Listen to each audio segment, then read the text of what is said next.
As Escrituras contêm a mensagem gloriosa de redenção e salvação. Uma mensagem da qual o mundo precisa desesperadamente ouvir. Por volta de meados do século XIX, a difícil vitória da Reforma estava sendo celebrada na Inglaterra. Em todo lugar havia um grande interesse em ouvir a palavra de Deus. No enorme tabernáculo metropolitano de Londres, Charles Haddon Spurgeon pregou sermões inflamados a multidões abundantes que somavam mais de 6.000 por vez. Charles Spurgeon foi certamente um dos maiores proclamadores do Evangelho do mundo.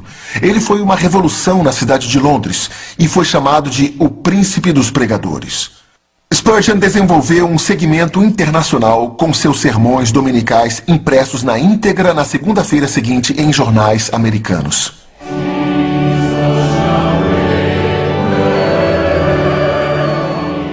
Na sua essência, proclamação significa simplesmente comunicação. Em nosso contexto, a palavra de Deus, a mensagem do Evangelho, as boas novas, a maior quantidade de pessoas. Mesmo hoje, num mundo tão científico, onde há tantas maneiras de se comunicar, o método mais eficaz sempre se volta para um homem de Deus, proclamando a palavra de Deus ao povo de Deus, ou pessoas que precisam conhecer a Deus. Sabemos que ninguém foi mais dedicado do que Charles Haddon Spurgeon, que viveu no século XIX. Ele foi um homem levantado por Deus de maneira especial para proclamar a sua palavra para as pessoas de seu tempo, de maneira que, literalmente, não levasse a milhares o conhecimento da salvação por Cristo, mas literalmente levou milhares de pessoas a um melhor entendimento da palavra de Deus. Ele era um homem totalmente comprometido com a autoridade da palavra de Deus. Charles foi salvo ainda muito jovem, ele tinha 15 anos.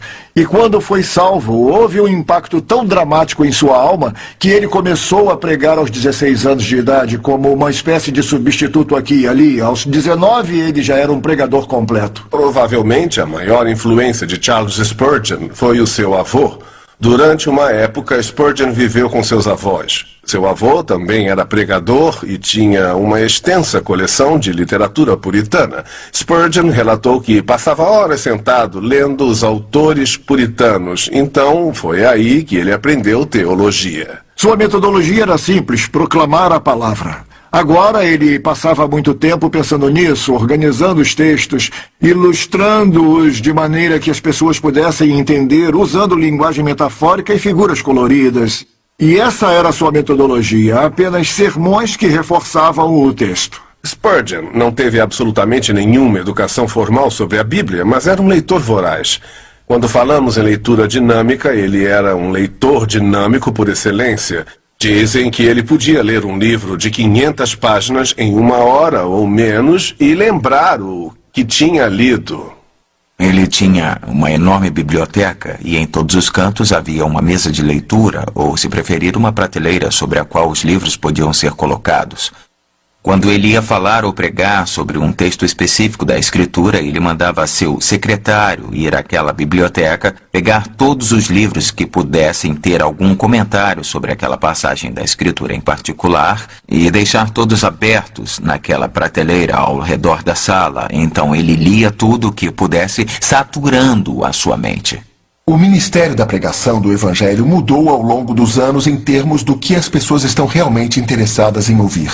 Na época de Spurgeon, Londres estava preparada para ouvir o Evangelho explicado. Como um expositor, Spurgeon era muito apreciado. O conceito pós-moderno é mais entretenha-me, dê-me algo que possa estimular minha imaginação. Então estamos mais envolvidos em drama, as mensagens tendem a ser devocionais, tendem a ser mais um espetáculo do que a exposição de um texto. E isso de certa forma prende a atenção da geração moderna, mas não é necessariamente tão eficiente, porque as pessoas não entendem realmente a palavra e não aprendem o que a Bíblia diz. Então, em minha opinião, Charles Haddon Spurgeon e sua metodologia eram exatamente o que os pregadores deveriam fazer. Pregue a palavra, esteja preparado a tempo e fora do tempo, repreenda, corrija, exorte com toda paciência e doutrina, pois virá o tempo em que não suportarão a sã doutrina. Esse tempo chegou. E Charles Spurgeon era um pregador doutrinário, o que não é muito tolerado nos dias de hoje. Mais tarde, a igreja dele construiu um anexo, ou na verdade uma nova igreja que chamam de Tabernáculo Metropolitano, e Spurgeon pregava ali toda semana para uma média de 5 ou 6 mil pessoas pela manhã e à tarde. Como era tão popular, as pessoas queriam cópias dos sermões. Então, provavelmente, o seu grande ministério, o ministério mais popular, eram os seus sermões, não apenas pregando e as pessoas ouvindo, mas as pessoas lendo. E, aliás, alguns desses sermões foram transmitidos via cabo transatlântico para jornais nos Estados Unidos, para que as pessoas pudessem ler no dia seguinte o que Spurgeon havia pregado no domingo.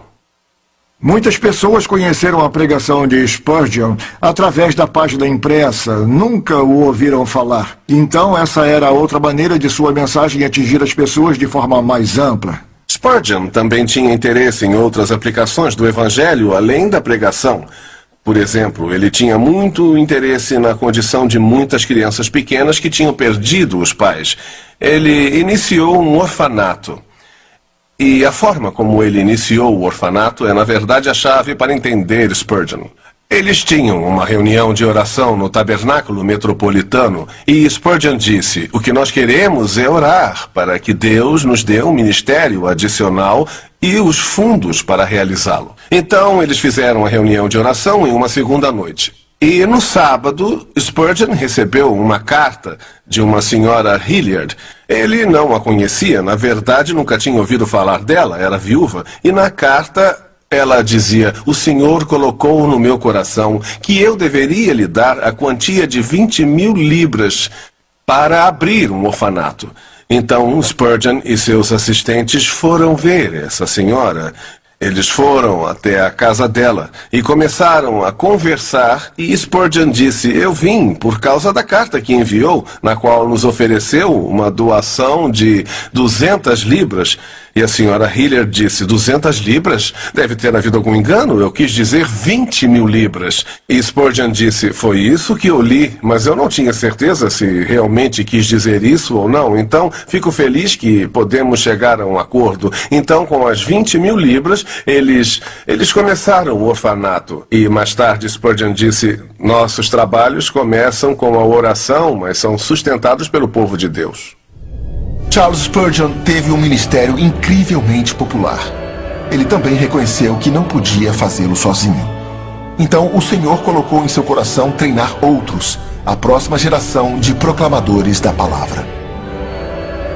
Mesmo aos 21 anos de idade, Spurgeon começou a ensinar um jovem chamado T.W. Medhurst sobre como se tornar um pastor, e ele forneceu o dinheiro do seu próprio bolso. As pessoas ficaram sabendo que ele estava fazendo isso, então começaram a contribuir, e quando as pessoas estavam interessadas em aprender a serem treinadas, elas procuravam Spurgeon. Então, a partir daí nasceu o que é chamado de Escola de Pastores. Era uma faculdade de 2 anos para pessoas que desejavam se tornar pregadores. Spurgeon estava muito interessado em ensinar de maneira diferente da maioria das outras faculdades. Se você fosse a uma faculdade, digamos como as da época, você estudaria a Bíblia, mas aprenderia também muito sobre as teorias críticas, questões e disputas sobre a palavra de Deus. E Spurgeon disse: nós não temos tempo para isso. Nós queremos instruir nossos estudantes sobre como pregar a palavra de Deus e queremos que eles preguem dogmaticamente. E o que ele quis dizer com isso? Quis dizer com convicção. Pregar a palavra de Deus de modo que as pessoas saibam que acreditamos nisso e assim vão ouvir e entender. E dizem que durante a vida de Spurgeon, cerca de 850 alunos foram treinados por ele. O livro que está à minha frente é chamado Um Ministério Completo e lida com assuntos ou tópicos sobre os quais Spurgeon pregava no que ele chamava de Conferência de Pastores. Essa conferência começou em aproximadamente 1865 e era aberta aos alunos da Escola de Pastores e a todos os ex-alunos.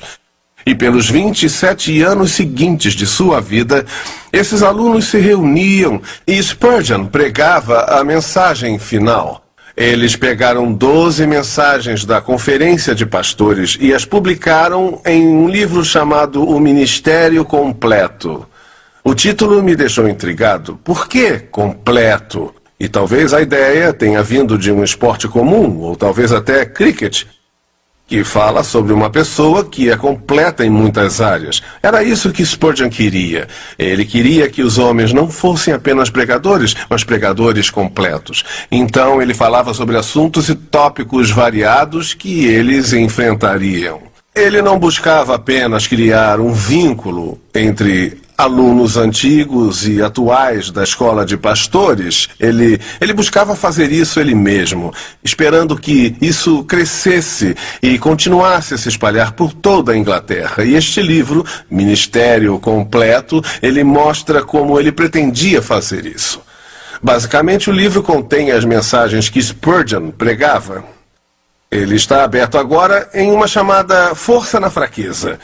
Quando nós pensamos em Charles Spurgeon, pensamos em um pregador maravilhoso, e ele era. Houve uma ocasião que ele pregou para mais ou menos 22 a 24 mil pessoas, e ele pregou no Palácio de Cristal e fez isso sem microfone. Ele tinha uma voz maravilhosa, mas o que não é muito conhecido sobre Spurgeon é que ele sofria de muitas doenças físicas. E entre elas estava a gota. A gota certamente fez com que ele sofresse de depressão. Então, eis um homem pregando para mais de 6 mil pessoas todo domingo, que às vezes pregava para até 15, 20 mil pessoas, sofrendo de depressão. E você pergunta, como isso é possível? Bom, os caminhos do Senhor não são os nossos caminhos, e mesmo um homem com sua garra poderia sofrer disso. E ele sabia que alguns de seus alunos e alguns de seus ex-alunos da escola passavam por coisas semelhantes. Então ele passava mensagens do fundo do coração que acreditava poder ajudá-los e encorajá-los. Houve um tempo em que Spurgeon estava tão desencorajado que ele não podia nem pregar. Vou contar uma história. Spurgeon estava um dia numa crise de depressão. Então ele disse, eu não posso pregar.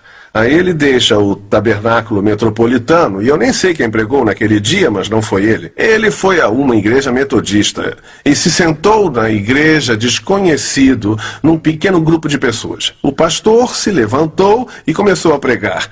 Sabe o que ele pregou? Ele pregou um dos sermões de Spurgeon. Ele havia lido. E lá estava Charles Spurgeon ouvindo sua própria mensagem. Era uma mensagem de encorajamento.